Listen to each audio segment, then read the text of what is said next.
راديو الجيل الذهبي.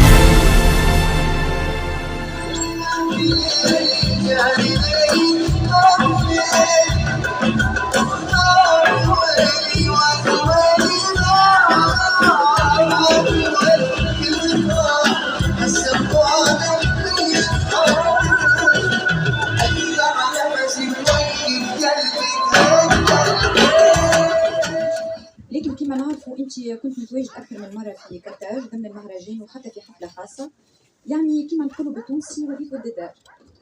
سؤالي ليك، كيفاش تطورت علاقتك بالجمهور التونسي من اول لقاء حتى لليوم؟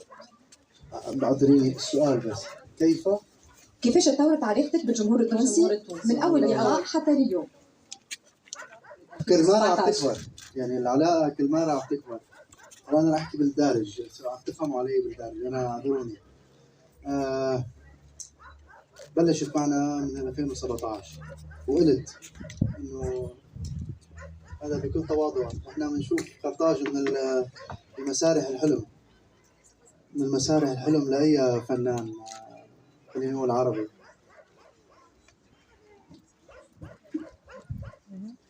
العلاقة مش قصة تطورت، الوفاء الموجود بالشعب التونسي مرعب. يعني كل مرة كل حفلة عم بتكون أقوى من الثانية، كل تفاعل عم بيكون أقوى من اللي قبله.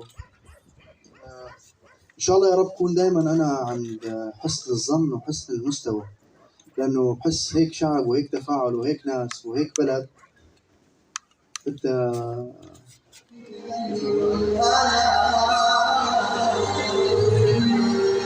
بعرف مني والله انه فارق في كل شيء بتمنى حبك علمني الحياة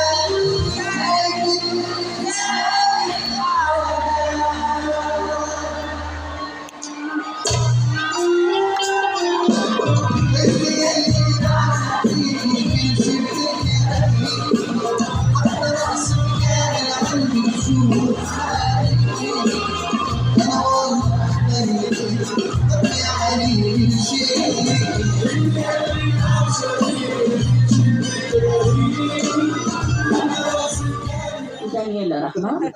هذه يظهرلي مش كذب، على خاطر يظهرلي وجود اليوم دانييلا رحمة وإلياس أعطاو شحنة معنوية كبيرة للفنان نصيف زيتون، فشوفناك تقريبا طاير على ركح مهرجان كرتاج الدولي. هو المسرح بيطير، انتبهي قبل ما نبلش. حتى دانييلا طايرة. هلا دانييلا موضوع آخر. هذا موضوع. مرحبا، مساء الخير، كيفكم؟ الله يسعدكم. اليوم صارت مداعبة لدانييلا رحمة وحديث موجه وغزل.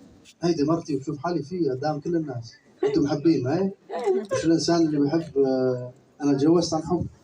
والقادم الياس ان شاء الله ادعوا لنا بالخير. ان شاء الله. يعني ما مبين معي، بس ربي يوصل بالسالم. تعرفوا اكثر مني انا شايف. احنا نقول ربي يوصل بالسالم. الله يوصل بالسالم. ايه بس ان شاء الله ادعوا لنا بالخير.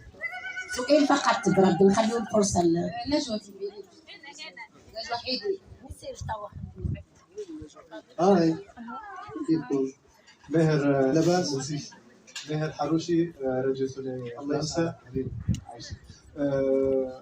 برافو على المشاركة في مهرجان قرطاج. الحفلة حلوة. مش نسأل على مهرجان قرطاج، لكن باش نسأل على خبر قاعد يدور على مشاركتك في لجنة تحكيم The Voice 2025 مع الفنانة رحمة. والله أخباركم حلوة.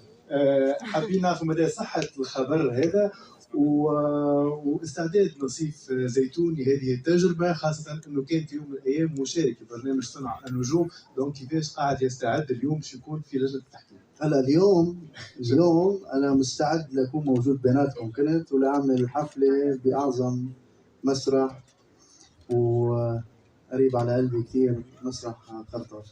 هذا اللي كنت مستعد له اليوم. أما بالنسبة لموضوع The Voice ادعوا لنا بالخير. بتمنى من كل الناس، لأن إذا شيء خير لي ادعونا، وإن شاء الله إذا صار إن شاء الله نكون قد الحمل ونكون هيك عم نمثل بلدنا ونمثل الشعب العربي بخير صورة. ادعوا لنا بالخير. هذا جواب. الزملاء التزموا بالحفلة وبالمهرجان.